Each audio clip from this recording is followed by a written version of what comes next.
I may or may not have just surprised you slightly. This is good, but I feel like something is missing. I'm not a real vampire yet. Nailed it!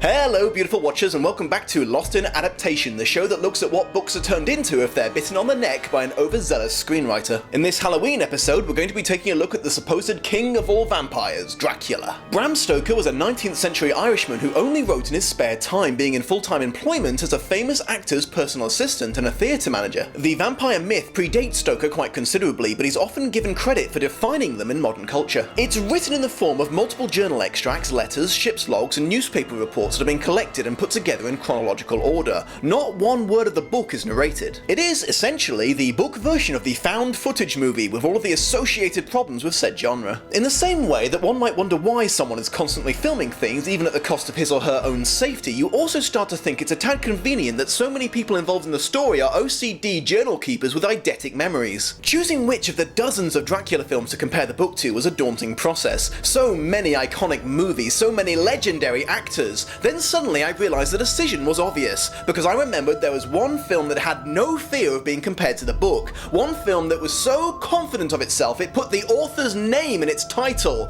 It laid down the gauntlet and announced that it, and it alone, was the adaptation. Other films may be about Dracula, but it is Dracula, Bram Stoker's Dracula. It was directed by a bloke called Francis Ford Coppola who did some little independent films you've probably never heard of. Okay, cards on the table, I really didn't care for this movie. Gary Oldman's and Anthony Hopkins' performances as Dracula and Van Helsing almost saved it, but even they couldn't overcome the awesome drag factor of the supporting cast's lack of talent. Nevertheless, I am more than willing to give it a fair chance to prove to me that it's a better adaptation than it is a film.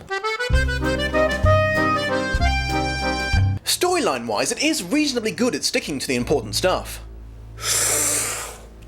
A young lawyer named Harker is sent to Transylvania to help a local nobleman purchase a house in London. His trip there is beset with weird and unusual happenings, and the Count himself, introducing himself as Dracula, is excessively creepy and intimidating. After being a guest for some time, it dawns on Harker that he is being kept a prisoner and his captor is clearly some sort of monster masquerading as a human. The Count arranges for some of his native earth to be moved to England in large boxes because apparently he cannot survive without it for some reason. He then has himself posted there in such a box by ship. Sometime afterwards, Harker manages to escape by Spider-Manning down the side of the castle. Once he has arrived in England, Dracula takes a fancy to a young girl named Lucy who has recently been proposed to by 3 men in a single day and sets about turning her into a vampire. A learned professor tries to stop this change but fails and they are forced to slay the monster she becomes. Harker is reunited with his fiancée Mina and everyone teams up and sets their sights on destroying Dracula once and for all. Dracula then attempts to turn Mina too, but is shortly afterwards driven into fleeing England as all his precious earth boxes are destroyed but one. The gang catches up to him just before he can make it back to his castle and finish him off for good. The film pays homage to the book's reliance on journals as a plot device, which conveniently gives it a get-out-of-jail-free card when it comes to the old show-don't-tell, narrating where visuals should have been employed crime of cinema. Dracula's forward-facing climb down the front of the building was described in the book, and it was equally off-putting there. Van Helsing's attempt to save Lucy using human blood transfusions was in the book, and, fun fact, the issue of blood-type compatibility was discovered less than 3 years after it was published. That vampires could quite happily go out in daylight but couldn't transform into monsters until sunset is good, although interestingly, Stoker didn't feel the need to think of excuses for this because the more extreme effects of sunlight on vampires was something added by later interpretations. The irony that Dracula moved in right next door to Dr. Seward's insane asylum was an original twist. And finally, that Quincy, the brave American hunter, gave Dracula the finishing death blow but died of his wounds after the fight, becoming the group's only casualty, was also true to the book. I wonder if what Bram Stoker said about vampires in daylight is true. Evidently not.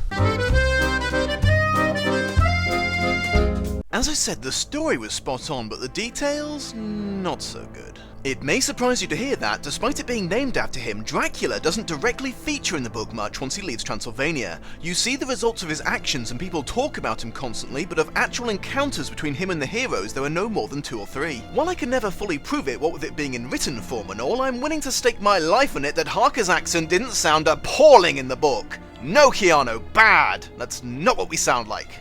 Stop it.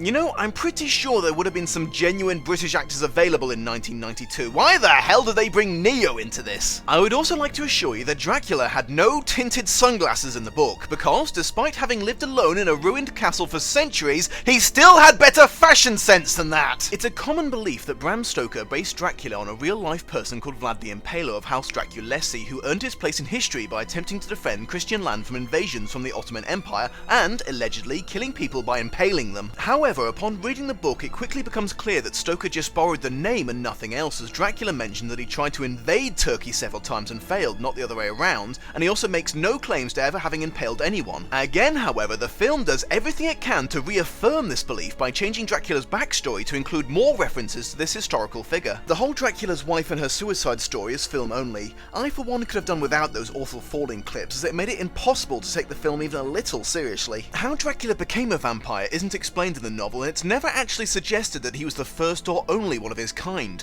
It's just assumed that at some point some pre-existing vampire turned him into one. Book Harker has given substantially less obvious hints of Dracula's inhumanity, so his slow uptake was more excusable. Hells, when confronted with this monstrosity, any sane man's reaction would have been...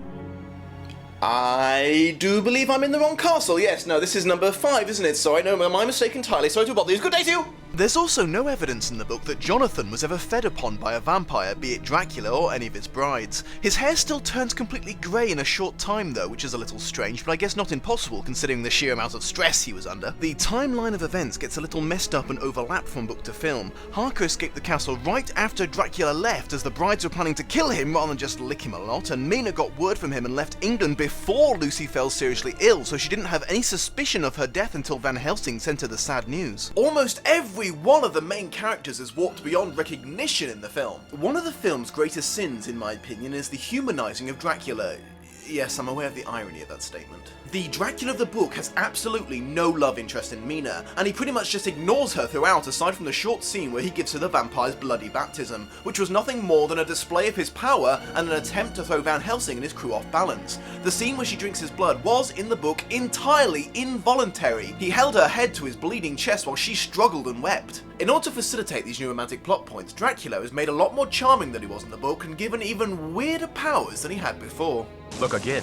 The tickets are now diamond. Coppola clearly wanted Dracula to be a somewhat more tragic character that you could feel a bit bad for in between the more horrifying scenes. That's fine in of itself, but it's a serious adaptation fail. Dracula of the book has no redeeming features in any way, shape or form. He's just a massive, massive asshole throughout. Book Wilhelmina, even within the cruel subservient confines placed upon her gender in the 19th century, was a bit of a badass. She remained brave and resolute throughout the story, and she's fiendishly intelligent. She even outdoes Van Helsing when it comes to predicting Dracula's next move. In the film, she's a whiny, useless, annoying young thing who apparently feels it's okay to keep seeing someone socially after they've dragged her off into a corner and had to fight the urge to tear her throat out with their teeth. So as I mentioned, there's zero romance between Dracula and Mina in the book. The very fact that she went on a date with this guy while her best friend was on her deathbed and her fiancé was MIA was not only disloyal to the novel, it was also just plain insulting to her character. Wilhelmina in general just doesn't make any sense in the film. Is she genuinely in love with Dracula? That would be odd, considering. Is she under some sort of vampire love spell? That would make more sense, but then why didn't Dracula lift it when he seemed to be genuinely having second thoughts about turning her?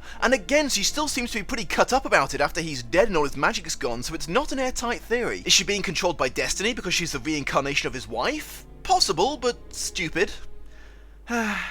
Lucy also becomes vastly different in film form. The sweet, innocent, kind, caring young girl of the novel becomes a wantonly flirtatious airhead. Her slow transformation into a vampire was a painful death, nothing about it amused her in any way. And why the hell is she dressed up like Harley Quinn on prom night, for fuck's sake? They changed the Doctor's name from John to Jack in the film, presumably because having two Johns would be a small but needless confusion. Dr. John Seward, were he a real man, would have been appalled by Jack Seward of the film. John was an upstanding, learned, middle-aged doctor and a dignified gentleman. Jack comes off as being almost as creepy and off-putting as his patient. And what the fuck, was he taking drugs there? What is this, Fear and Loathing in Las Vegas now? We can't stop here. This is bad country. So too, the lunatic asylum he works in, a clean and hospital-like place in the book, becomes a dungeon of filth and squalor, presumably to add to the film's dark tone. What is it with Americans and portraying Victorian England as a nightmare of smog, mud and death all the time? Between the book and the film, Van Helsing appears to have swatted up on his English quite considerably, as his constant misuse of pronouns and sentence structure, so integral to his character in the book, is played down considerably. It's hinted at in the film that he has some experience with vampires and maybe even Dracula in the past, and he seems particularly pleased when the evidence becomes overwhelming that he is behind Lucy's illness. In the book, Van Helsing was the first to be open-minded enough to think that the cause of their troubles might be supernatural, but this was his first rodeo when it came to dealing with it, just like everyone else. He was the intelligent, wise, all-knowing, yet still very kind, Yoda-like character in the book, and his film-only eccentric and disrespectful behaviour towards his suffering friends serves to make him funnier, but also makes him come off as more of a dick. Oh, Professor, I believe my sweet Lucy is dying. Friend John, I promise I will do everything in my power to save your beloved. Oh, Professor, I believe my sweet Lucy is dying. Yeah, sucks to be you. But hey, we get to fight the vampire now. That's cool, isn't it? Van Helsing! Renfield and his weird belief that consuming living things would add to his own lifespan was in the book, but he has no connection to Harker and Hawkins. He's just a random nutter who comes to worship Dracula. He's robbed of what should have been a surprisingly noble death. In the book, he was so touched by Mina's kindness to him when Dracula came to take her, he died fighting to protect her. This has changed to his rather unceremonious and undignified execution in the film. There are some truly bizarre new scenes in the film that lead me to question the maturity of the screenwriter. Just to emphasize my point, let's try transcribing a few of them back into book form to see how it would have sounded. And now, ladies and gentlemen, I present to you a reading from the recently published novel Dracula by esteemed theatre manager Bram Stoker. Chapter 7, page 3. And then Lucy and Mina ran around in the rain giggling while their dresses got all wet and see-through, and then they totally started making out and stuff. I'm sorry, they did what? You have to be joking. Later on, Lucy dressed up like a slutty Red Riding Hood and has sex with a furry. However, the word furry is crossed out to be replaced with the word wolfman. Dear heavens! Good lord, I thought this was supposed to be about a vampire. Well, now it's a weird porno, okay? In keeping with this, they made a point of making Harker's encounter with the brides in the film a lot more boob-orientated than it was originally. The final showdown with Dracula in the film was quite different to the book, because in the book there wasn't one. The famous epic chase scene in which they try to catch him up and kill him before the sun sets and he gets his powers back and just don't quite make it in time is amusingly ironic, because originally they just ambushed the cart and made it just in time. Dracula really thought he'd won because he saw the sun go down, but just seconds later, Harker chopped his head off with a curie knife and Quincy stabbed him in the heart. He then goes the way of Roger Rabbit and crumbles to dust without any more fuss whatsoever. Now admittedly this change is almost entirely unsurprising, as a film often does need a climactic battle to cap it off way more than a book would. Really, dude? Really? Are you shitting me right now? There's not actually much in this category as it happens. A lot of the film was changed drastically, but most plot points of the book were paid homage to in some way or another. The notable exceptions being, Harker's escape climb out of the castle was actually his third such trip down the building. The first time he came across Dracula sleeping in his box and was so horrified by his blood-soaked vampire form he climbed right back up again. His nerve came back to him later and he returned to try to take Dracula's head off with a shovel, but unfortunately botched it. The story of the Demeter and her crew, the ill-fated Russian ship that was hired to carry Dracula to England, is started but not finished in the film. The ship's log continues quite a bit and chronicles the crew's mounting terror as they are picked off one by one in the night by a pale, thin apparition. When the ship's captain is the only one left, he swears he will die a sailor doing his duty, so lashes his own hands to the wheel using a rosary so he would remain at the helm even if Dracula killed him. It seems he died of exhaustion instead and is given a hero's funeral when the ship finally beaches itself on land. Other than that, it's just the little bits here and there that are shaved off to fit the length of a film. The Dom's final thoughts. So I guess this film did better than most Dracula movies in sticking to the book, but much like Watchmen, that actually turned out to work against it ultimately by bringing the changes into more painfully sharp contrast. The film tried to make up for not having actual tone with grotesque imagery, with the usual poor results of such an attempt. It also tries way too hard to force in the new highly erotic overtones vampires have evolved into in the many years since the book was written. It's a very sexual film based off an entirely non-sexual book. The result of this contradictory blend comes off as weird and uncomfortable. The makeup department should be very proud of itself, but the special effects are either embarrassingly plastic or just plain embarrassing, and the cartoonish nature of the sets and the characters destroys any real real chance the movie had of being genuinely scary like the book was. Both versions are very much a story about love, however in the book it wasn't a romance, but the kind of love that could keep three best friends together even after they all fell for the same woman. The love a teacher feels for a student who's become like a son to him, and the love for those you've lost that can keep you fighting when all hope seems gone. The film apparently decided not to go in for all of that and just crowbarred in a bunch of bullshit about destiny, tragedy, and true love instead. Had they not had the sheer audacity to drag Bram Stoker's name into it, I might have just considered this a bad movie instead of an offensive one, but as it stands I see it as a major blotch on the record of an otherwise very talented director. The Dom out. Can I help you with something? Vampire magic! Yeah, that's not vampire magic, it's pocket sand, you asshole!